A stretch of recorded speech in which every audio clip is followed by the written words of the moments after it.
Hello kids, हम लोग कक्षा 11वीं एनसीईआरटी रसायन विज्ञान का 8वां चैप्टर पढ़ रहे हैं अपचयोपचय अभिक्रिया रिडॉक्स रिएक्शन।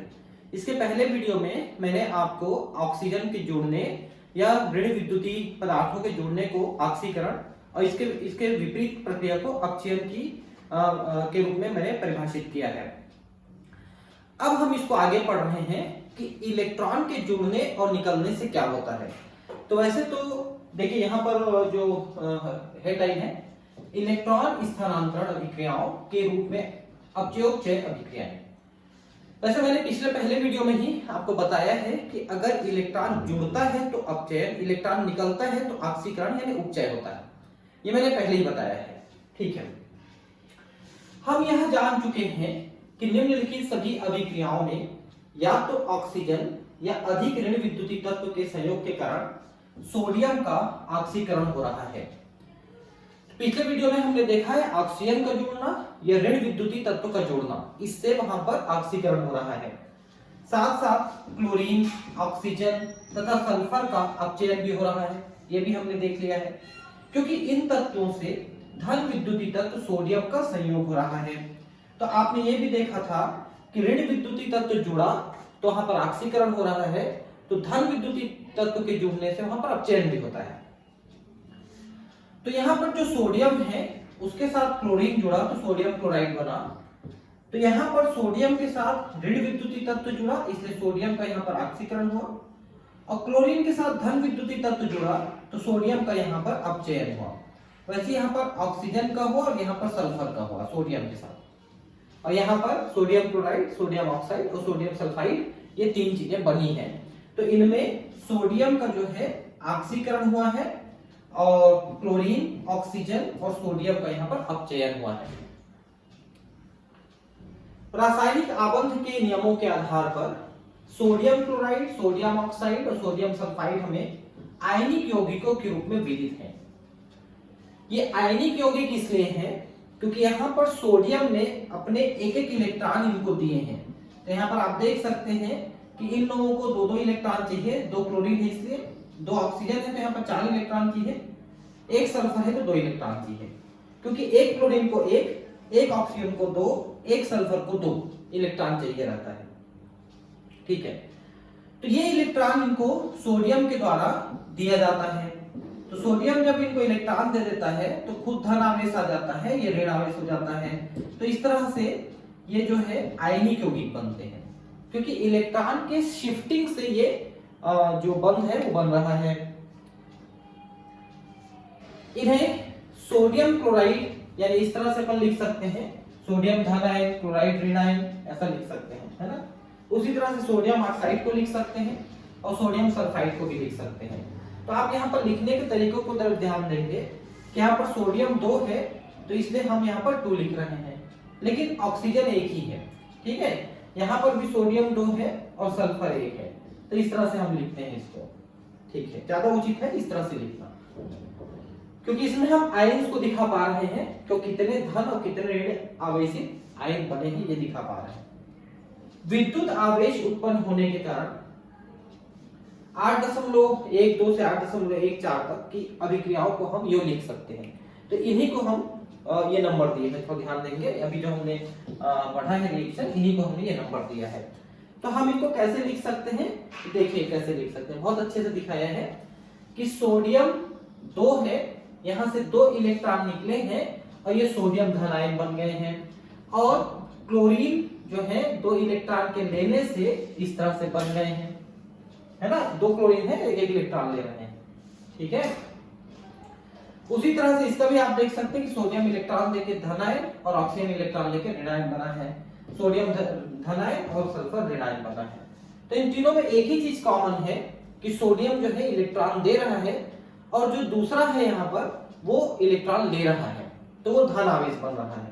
तो ऐसे देखने से ऐसा लग रहा है कि कोई कॉम्प्लेक्स टाइप का रिएक्शन होगा, लेकिन कितना सिंपल सा है कि इलेक्ट्रॉन दे रहा है और ले रहा है, सिर्फ उसी को इसने एरो के साइन से दिखाया है। सुविधा के लिए उपरोक्त अभिक्रियाओं को 2 चरणों में लिखा जा सकता है। एक में इलेक्ट्रॉनों का निष्कासन तथा दूसरे में इलेक्ट्रॉनों की प्राप्ति होती है। ठीक है, तो दो अलग अलग स्टेप में हम लिख सकते हैं। देखिए कैसे लिख सकते हैं कि एक वे हम लिखेंगे कि सोडियम जो है इलेक्ट्रॉन देने के बाद धन आवेशित हो जाता है और ये क्लोराइड इस इलेक्ट्रॉन को लेने पर ऋण आवेशित हो जाता है। अब देखिए कि दो अर्ध अभिक्रियाओं को जोड़ने की यहाँ पर परंपरा होती है, आपको पता होगा दो अर्ध अभिक्रियाओं को जोड़ते हैं अपन, ठीक है। तो इसको जब हम जोड़ते हैं तो हम कैसे लिखेंगे, देखिए कि मान लो इस साइड और उस साइड अगर कोई चीज बराबर है तो हम उसे काट देते हैं, बाकी चीजों को लिखते हैं। तो चूंकि यहाँ पर दो इलेक्ट्रॉन इधर भी है, दो इलेक्ट्रॉन इधर भी है, तो हम इसको काट देंगे और बाकी को हम यहाँ पर लिखेंगे। तो दो सोडियम लिखते हैं अपन, ठीक है, ऊपर का है, और ये दो क्लोरीन है, तो Cl2 अपन इस तरह से लिख सकते हैं, ट्वाइस Cl लिख सकते हैं, और इधर हम लिख सकते हैं ट्वाइस Na, है ना, और ये Cl ऐसा लिख सकते हैं। तो दो अर्ध अभिक्रियाएं हैं, इनको जोड़ने की परंपरा अब हम धीरे धीरे इसको भी समझेंगे। उपरोक्त दोनों चरणों को अर्ध अभिक्रियाएं कहते हैं जिनमें इलेक्ट्रॉनों की अभिलप्तता साफ साफ दिखाई देती है। मतलब यह है कि इलेक्ट्रॉन जो है एक से निकल रहे हैं और दूसरे में जोड़ रहे हैं, ये क्लियर क्लियर दिख रहा है। दो अर्ध अभिक्रियाओं को जोड़ने से एक पूर्ण अभिक्रिया प्राप्त होती है। अर्ध अभिक्रियाओं को जोड़ने की जो टेक्निक है उसको आप कक्षा 9वीं में भी थोड़े बहुत पढ़े हो, ठीक है। तो सोडियम देखिए दो अर्ध अभिक्रियाएं, इसमें हमने इन दोनों को लिया एक साइड में, ठीक है, ये देखिए दोनों को ले लिया एक साइड में, ठीक है, और इन दोनों को हमने दूसरे साइड में लिया, क्योंकि ये इलेक्ट्रॉन दोनों साइड में है तो हमने इसको काट दिया है, तो ये हमने यहां पर लिया है ट्वाइस NaCl, इस तरह से लिया है। तो अर्ध अभिक्रियाओं को इस तरह से जोड़ा जाता है। धीरे धीरे हम इसको जोड़ना और आगे के रिएक्शंस में सीखेंगे, अभी थोड़ा सा शुरुआती स्तर है, ठीक। इन अभिक्रियाओं में इलेक्ट्रॉन निष्कासन वाली अर्ध अभिक्रियाओं को ऑक्सीकरण अभिक्रिया कहते हैं और इलेक्ट्रॉन ग्रहण करने वाली अभिक्रिया को अपचयन अभिक्रिया कहते हैं। तो मैंने पिछले वीडियो से ये बताते आए हैं कि इलेक्ट्रॉन का निकलना ऑक्सीकरण होता है और इलेक्ट्रॉन का जुड़ना अपचयन होता है। तो आप इन दोनों अर्ध अभिक्रियाओं को देखोगे तो इसमें से इलेक्ट्रॉन निकल रहा है इसलिए ऑक्सीकरण हुआ, इसमें इलेक्ट्रॉन जुड़ रहा है इसलिए अपचयन हुआ। तो बस यही एक पॉइंट है, मेन पॉइंट, जिसको आपको ध्यान रखना है। यहाँ यह बताना प्रासंगिक होगा कि स्पीशीज के आपसी व्यवहार की पारंपरिक अवधारणा तथा इलेक्ट्रॉन स्थानांतरण के परस्पर मिलाने से ही ऑक्सीकरण और अपचयन की नई परिभाषा प्रकट हुई है, यह प्राप्त हुई है। तो सीधा से यही मतलब है कि इलेक्ट्रॉन निकल रहा है किसी एक से तो दूसरे में इलेक्ट्रॉन जुड़ रहा है। मैंने आपको शुरू से कहा है कि ऑक्सीकरण और अपचयन की जो अभिक्रियाएं हैं वो साथ साथ चलती हैं, अलग अलग नहीं चलती हैं। इन अभिक्रियाओं में सोडियम जिसका ऑक्सीकरण होता है अपचायक के रूप में कार्य करता है, क्योंकि यह क्रिया करने वाले प्रत्येक तत्व को अपचयित कर देता है, इलेक्ट्रॉन देके अपचयन में सहायता करता है। अब आप इसको ध्यान से थोड़ा समझ लीजिए। जैसे कि यहां पर आपने दो कंपाउंड लिया है या दो एलिमेंट लिया है, ठीक है। मान लो हमने कहा कि ये सोडियम है, ठीक है, इस सोडियम का ऑक्सीकरण हो रहा है और ये क्लोरीन है, इसका अपचयन हो रहा है। तो इसका मतलब ये है कि सोडियम खुद ऑक्सीकृत हुआ है और इलेक्ट्रॉन देके इसको अपचयित कर दिया है, इसलिए ये अपचायक हुआ। जो ऑक्सीकृत होता है वो अपचायक होता है और जो अपचयित हुआ उसने इलेक्ट्रॉन लेके सामने वाले को ऑक्सीकृत किया है, इसलिए वो ऑक्सीकारक हुआ। ध्यान से समझ लीजिए कि स्वयं जो होता है उसके विपरीत वो कराता है। जैसे स्वयं ऑक्सीकृत हुआ तो वो अपचायक है और स्वयं अपचयित हुआ तो ऑक्सीकृत है। कैसे? फिर से मैं बता रहा हूं कि सोडियम खुद ऑक्सीकृत हुआ है और इलेक्ट्रॉन देके सामने वाले को अपचयित किया है, इसलिए वो अपचायक हुआ। सोडियम ऑक्सीकृत होके अपचायक की भूमिका निभाया है, मतलब खुद ऑक्सीकृत हो गया और सामने वाले को अपचयित किया है, इसलिए वो अपचायक है जो सोडियम है। और जो क्लोरीन है वो खुद अपचयित हुआ है और सोडियम को ऑक्सीकृत किया है, इसलिए क्लोरीन अपचयित होकर ऑक्सीकारक की भूमिका निभाया है, इसका ये मतलब। ठीक है, तो जो ऑक्सीकृत हुआ वो अपचायक है और जो अपचयित हुआ वो ऑक्सीकरण है। इस चीज को जरूर ध्यान रखें। क्लोरीन, ऑक्सीजन तथा सल्फर अपचयित हो रहे हैं और ऑक्सीकारक का कार्य कर रहे हैं, क्योंकि ये सोडियम द्वारा दिए गए इलेक्ट्रॉन स्वीकार करते हैं। सारांश रूप में हम कह सकते हैं कि ऑक्सीकरण क्या है? किसी स्पीशीज द्वारा इलेक्ट्रॉन का निष्कासन, और अपचयन क्या है? किसी स्पीशीज द्वारा इलेक्ट्रॉन की प्राप्ति। मतलब कोई इलेक्ट्रॉन निकाल देता है तो उसका ऑक्सीकरण होता है, और कोई इलेक्ट्रॉन ग्रहण कर लेता है तो उसका अपचयन होता है।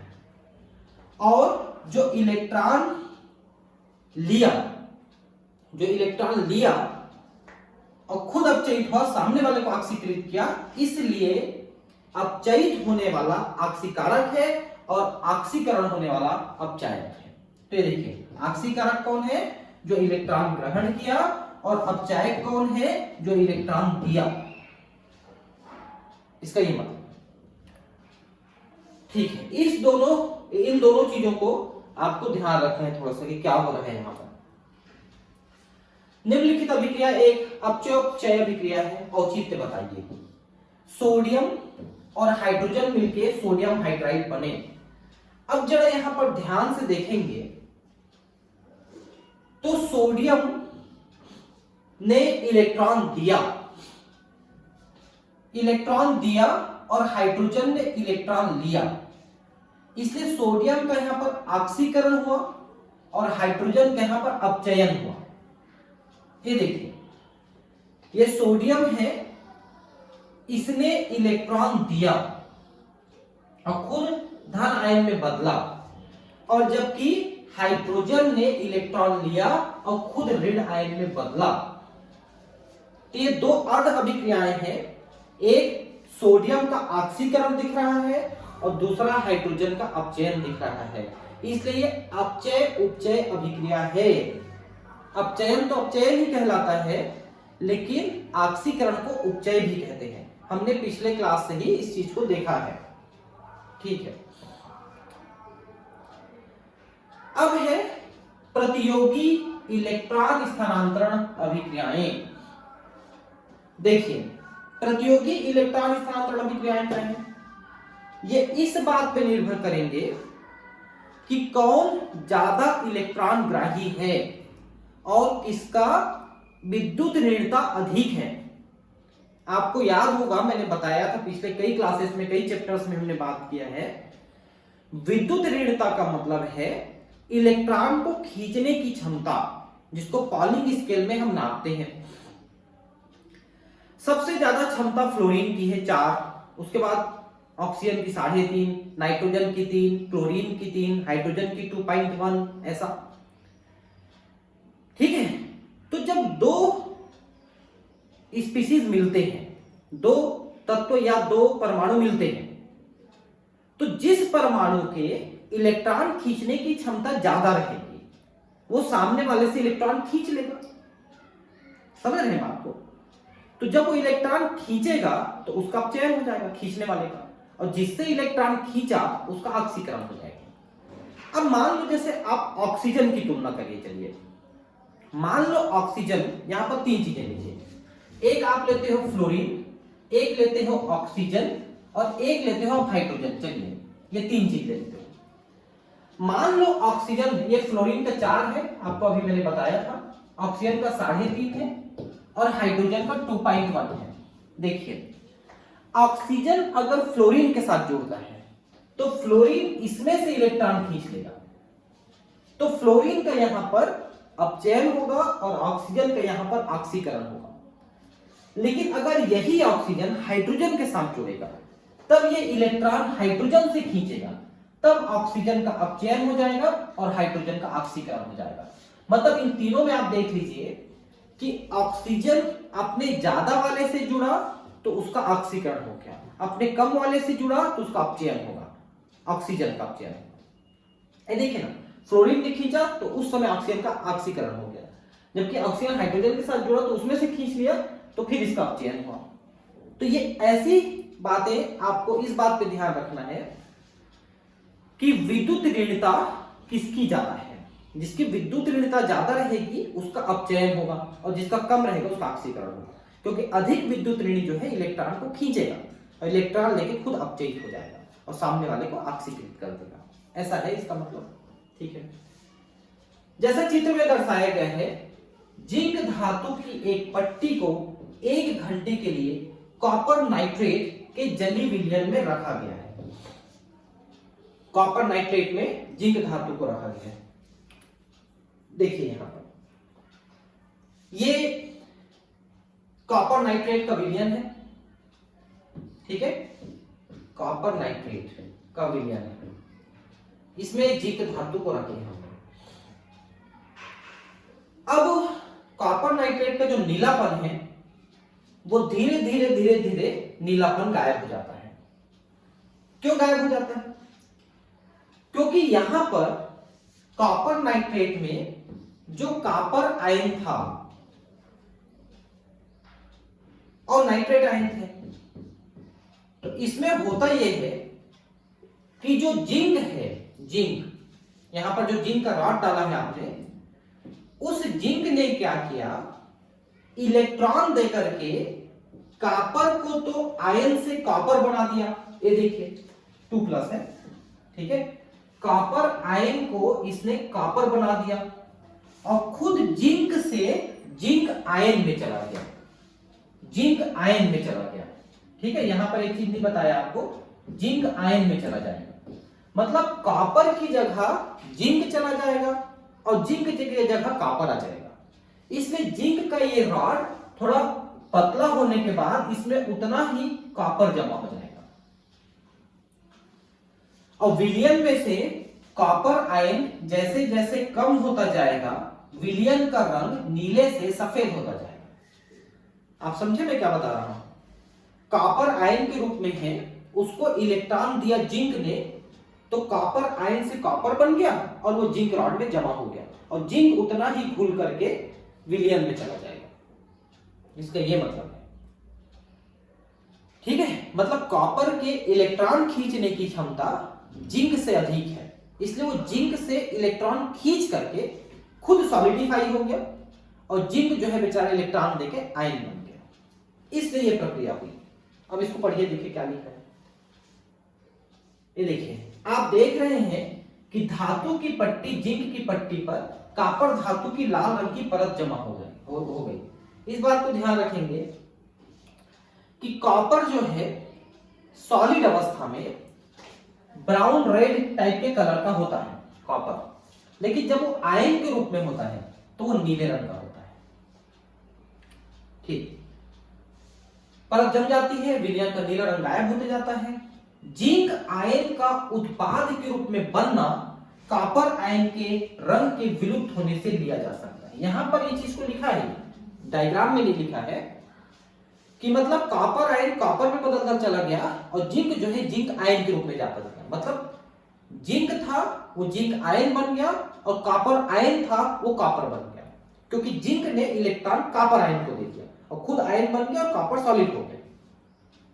ठीक है, यदि जिंक आयन वाले रंगहीन घोल में हाइड्रोजन सल्फाइड गैस गुजारें तो जिंक सल्फाइड अवक्षेप का सफेद रंग अमोनिया द्वारा विलयन को क्षारीय करके देखा जा सकता है। अब देखिए कि पहले प्रक्रिया में क्या हुआ और दूसरे प्रक्रिया में क्या हुआ, इसको भी हम देखेंगे। देखिए, इसमें यह क्या कह रहा है कि जिंक आयन पहुंचा विलयन में। ठीक है, अब उसमें हम लोग हाइड्रोजन सल्फाइड गैस पास किए, जहां पर अब जिंक आयन आ चुके हैं वहां पर हाइड्रोजन सल्फाइड गैस पास किए। तो हाइड्रोजन सल्फाइड गैस पास करने से ये हाइड्रोजन जो है ये अब इलेक्ट्रॉन दे देता है जिंक को इलेक्ट्रॉन दे देता है और जिंक जो है सल्फर के साथ मिलकर जिंक सल्फाइड बनाता है और हाइड्रोजन आयन के रूप में चला जाता है विलयन में। अब अगर हम इसमें हाइड्रोजन आयन है, अब इसमें अगर हम अमोनिया पास करते हैं तो ये हाइड्रोजन आयन के साथ मिलके अमोनियम आयन बना लेता है। इसका ये मतलब है, पहले कॉपर आयन था, कॉपर नाइट्रेट में हमने जिंक रॉड डाला तो कॉपर सॉलिडिफाई हो गया, जिंक चला गया आयन के रूप में। अब जिंक आयन के रूप में चला गया, उसमें हाइड्रोजन सल्फाइड गैस पास किए तो हाइड्रोजन सल्फाइड में से जिंक और सल्फाइड, जिंक सल्फाइड बनके प्रेसिपिटेट हो गए, अवक्षेपित हो गए और हाइड्रोजन आयन के रूप में चले गए। फिर इसमें जब अमोनिया पास किए तो अमोनिया हाइड्रोजन आयन के साथ मिलकर अमोनियम आयन बना देता है। यही बात यहां पर लिखा है, देखिए जिंक सल्फाइड काले रंग का होता है, जिंक सल्फाइड ये अवक्षेप के रूप में का सफेद रंग अमोनिया द्वारा विलयन को क्षारीय करके देखा जा सकता है। जिंक सल्फाइड वैसे तो काले रंग का होता है जब सॉलिडिफाई होता है, तो अब वो विलयन में है तो इसलिए सफेद रंग का दिख रहा है, और अमोनिया पास करेंगे तो सफेद रंग का स्पष्ट दिखेगा। अब यहां पर क्या हुआ इसको लिखना है, देखिए शुरू से क्या हुआ कि पहले कॉपर आयन था, हमने उसमें जिंक को डाला रॉड को, तो जिंक आयन के रूप में चला गया और कॉपर सॉलिड के रूप में आ गया। मतलब क्या हुआ कि जिंक से इलेक्ट्रॉन कॉपर में शिफ्ट हुआ और खुद जिंक आयन हो गया और कॉपर जो है सॉलिडिफाई हो गया।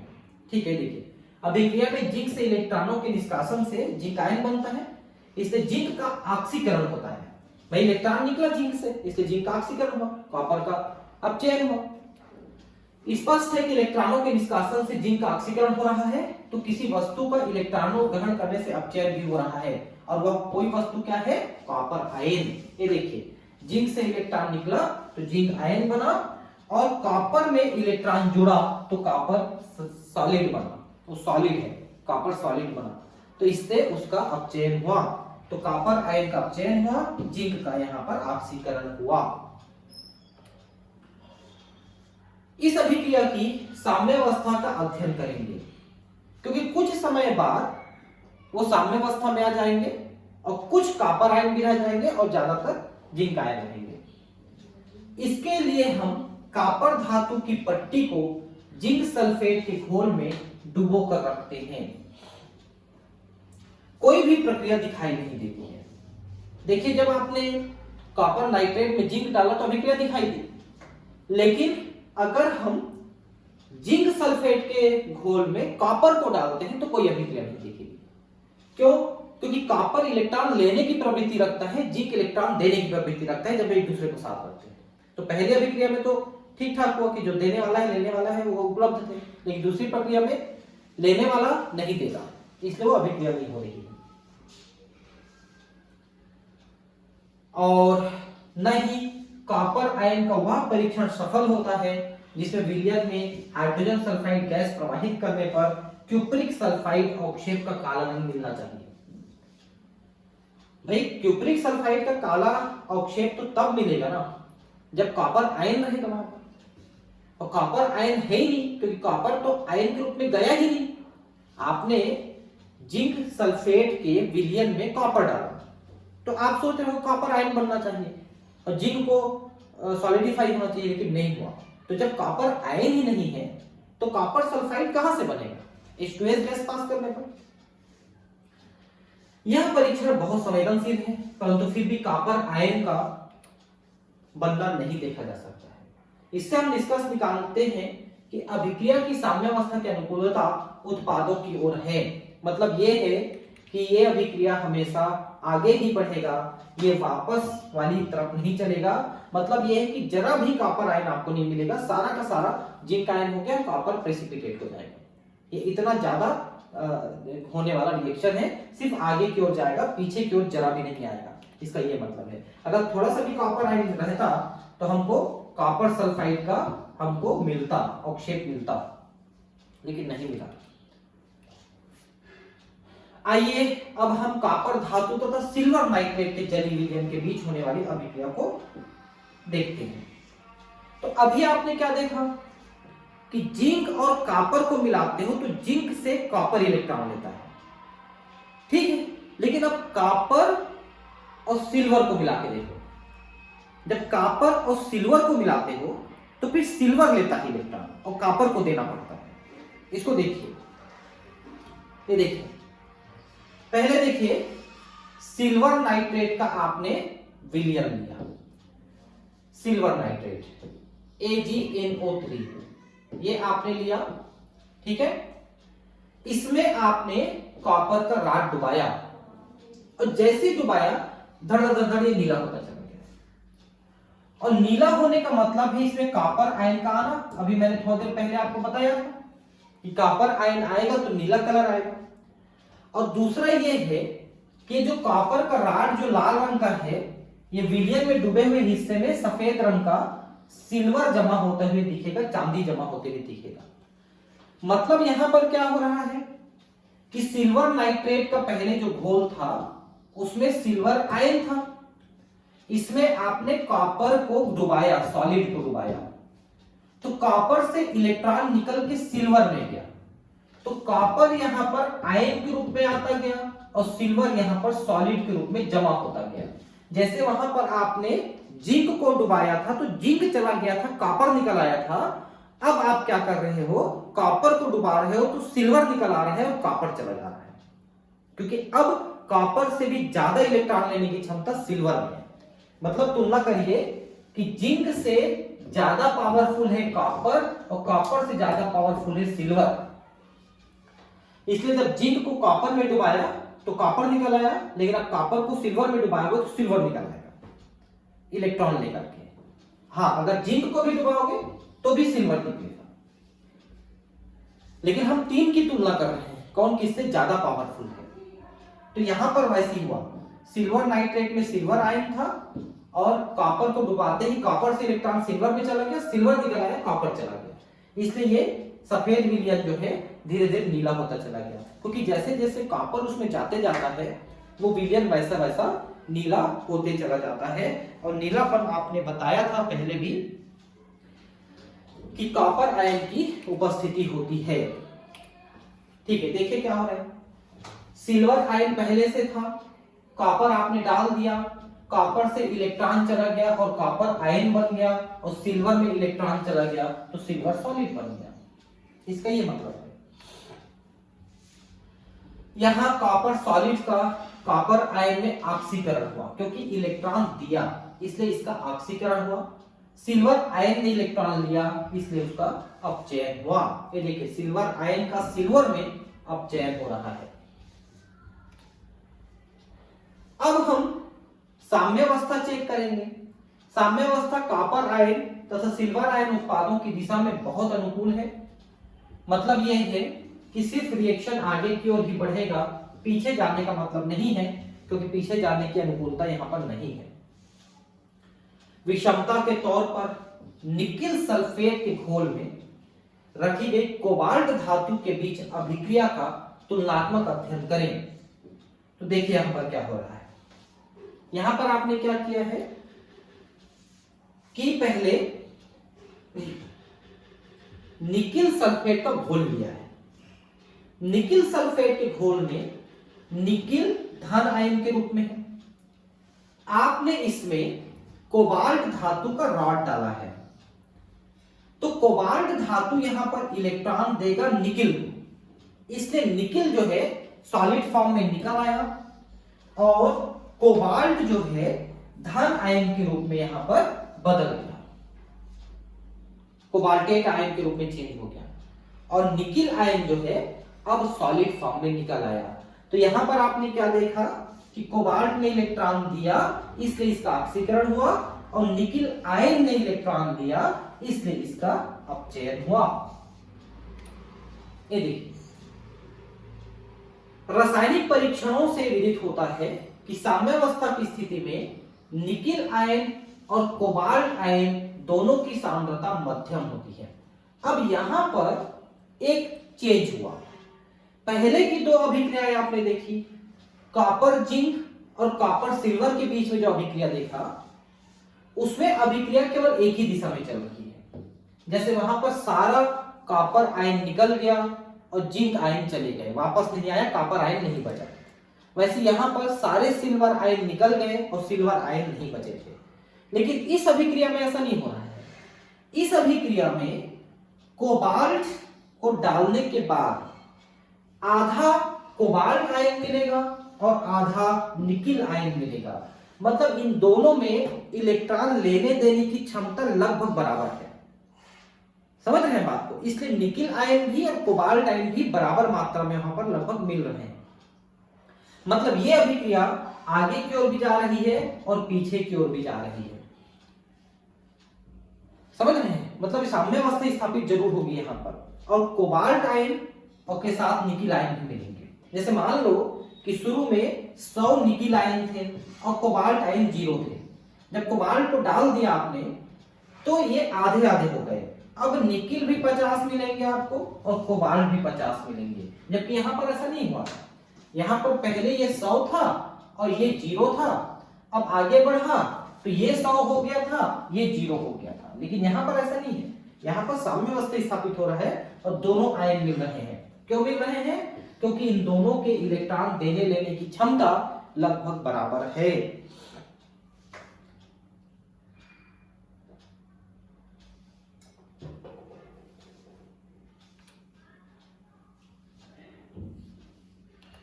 ठीक, यह परिस्थिति न तो अभिकारकों कोबाल्ट सॉलिड निकिल आयन, न ही उत्पादों कोबाल्ट आयन और निकिल सल्फेट के पक्ष में है। मतलब कोई भी रिएक्शन एक तरफ पूरी तरह से आगे नहीं बढ़ा, रिएक्शन बीच में है, मतलब साम्य अवस्था में। इलेक्ट्रॉन ग्रहण करने के लिए यह प्रतियोगिता प्रसंगवश हमें अम्लों के बीच होने वाली प्रोटॉन निष्कासन की प्रतियोगिता की याद दिलाती है। ठीक है, देखिए अम्ल जो होते हैं वो हाइड्रोजन आयन दे सकते हैं या इलेक्ट्रॉन ले सकते हैं।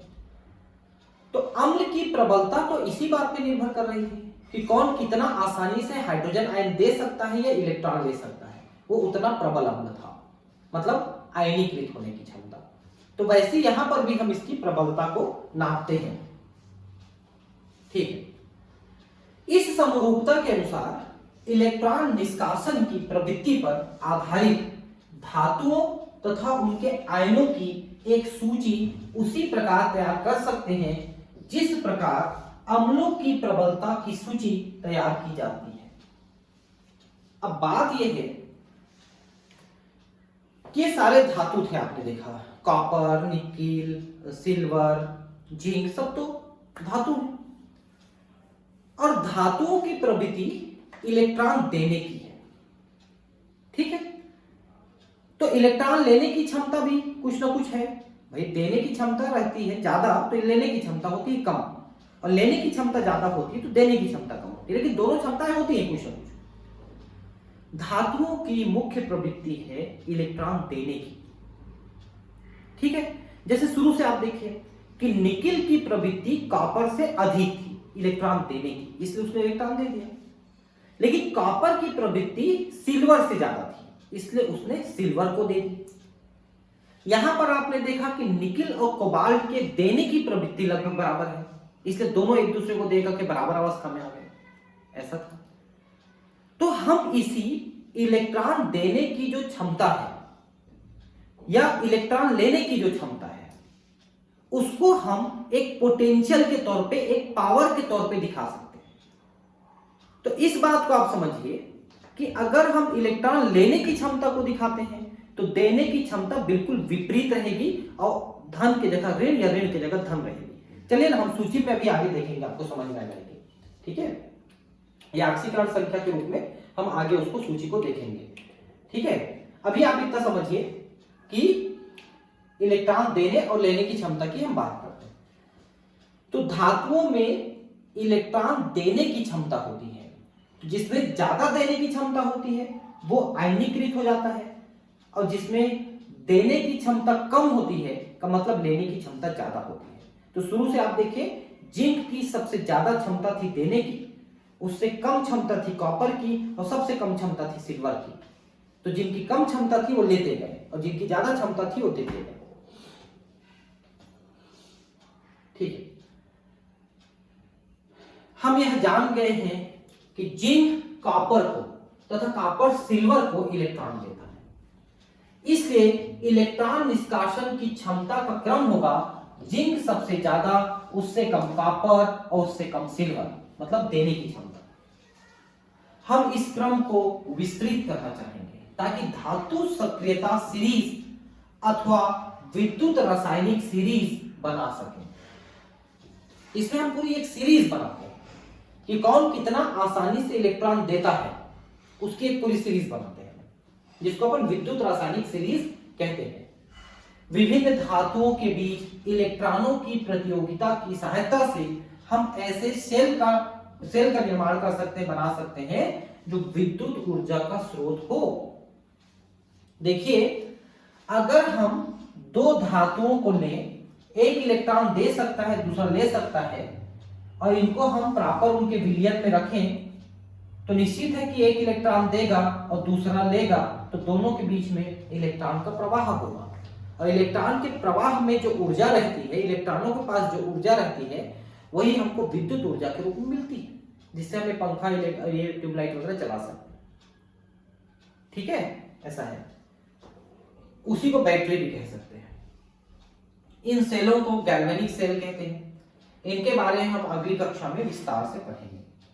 ठीक है, 12वीं कक्षा में इसके बारे में पढ़ेंगे। अब आ गया ऑक्सीकरण संख्या।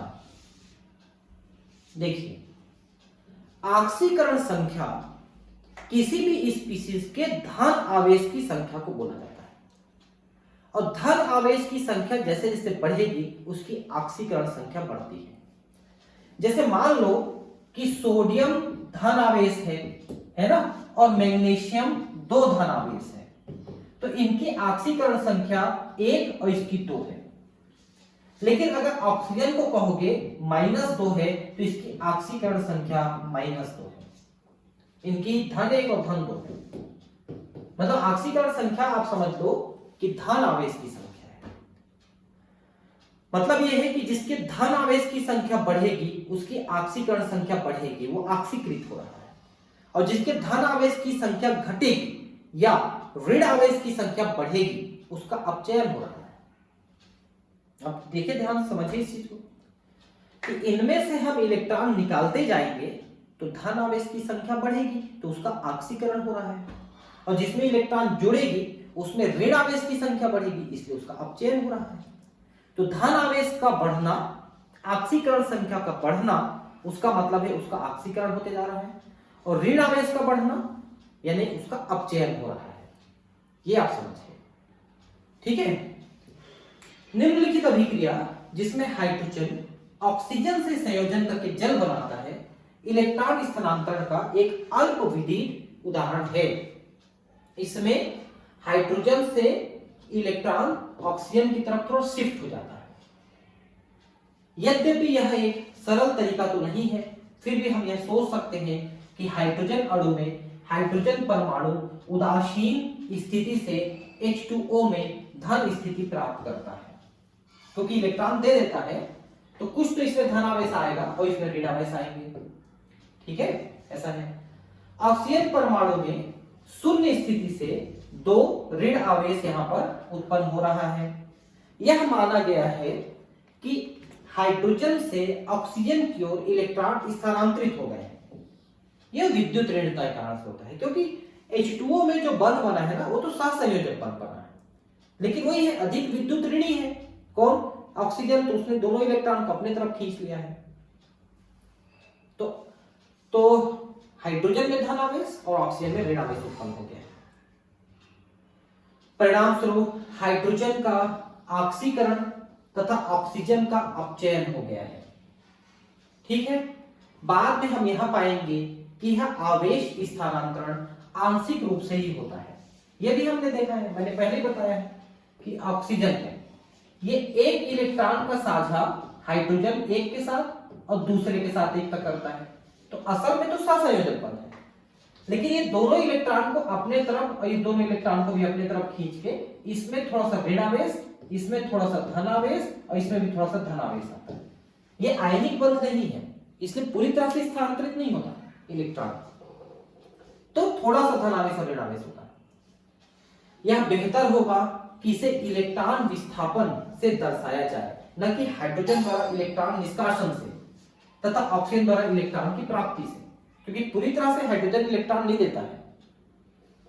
ठीक है, हाइड्रोजन इलेक्ट्रॉन देता नहीं है, भले ही जबरदस्ती उसको ऑक्सीजन अपने तरफ थोड़ा शिफ्ट कर लिया क्योंकि साझे का है। मैंने 1 रुपया दिया, तुमने 1 रुपया दिया, 2 रुपए साझे का है, लेकिन तुम ज्यादा ताकतवर हो, दोनों रुपए को अपने तरफ खींच के रखे हो। ये प्रक्रिया है यहाँ पर, ठीक है।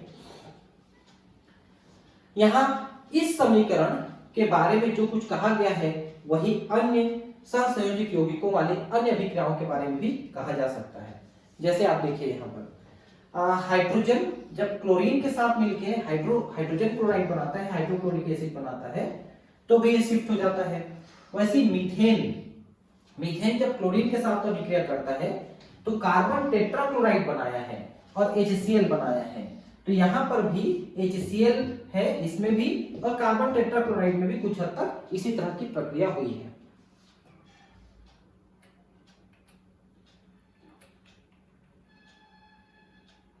ठीक है।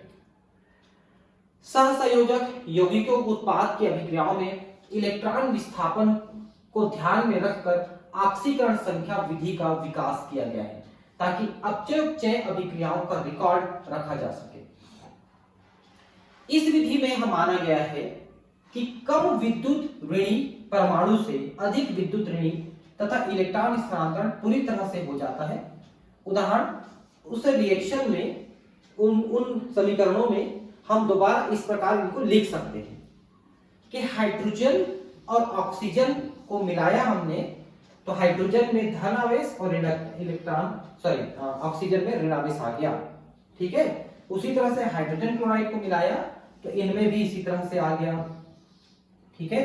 और जब मीथेन को क्लोरीन के साथ अभिक्रिया कराया तो कार्बन में और क्लोरीन में तथा हाइड्रोजन में और क्लोरीन में ये धन आवेश और ऋण आवेश आए हैं क्योंकि खींचे हैं। कार्बन से क्लोरीन ने खींचा और हाइड्रोजन से भी क्लोरीन ने खींचा। ठीक है। क्योंकि क्लोरीन की ज्यादा है यहाँ पर हाइड्रोजन या कार्बन की तुलना में विद्युत ऋणता। इस पर बल दिया जाए कि इलेक्ट्रॉन स्थानांतरण की कल्पना केवल लेखा जोखा रखने के लिए की गई है। इस एकक में आगे चलने पर स्पष्ट हो जाएगा कि हम अपचय अभिक्रियाओं को सरलता से दर्शाते हैं। ठीक है। तो इलेक्ट्रॉन शिफ्ट हो गया, अपन ये मान के चल रहे हैं। तो अब ये डेफिनेशन क्या होता है? किसी यौगिक में तत्व की ऑक्सीकरण संख्या उसकी ऑक्सीकरण स्थिति को दर्शाती है, जिसे इस नियम के आधार पर किया जा सकता है कि सहसंयोजक आबंधन में इलेक्ट्रॉन युगल केवल अधिक विद्युत ऋणी तत्व से संबद्ध होता है।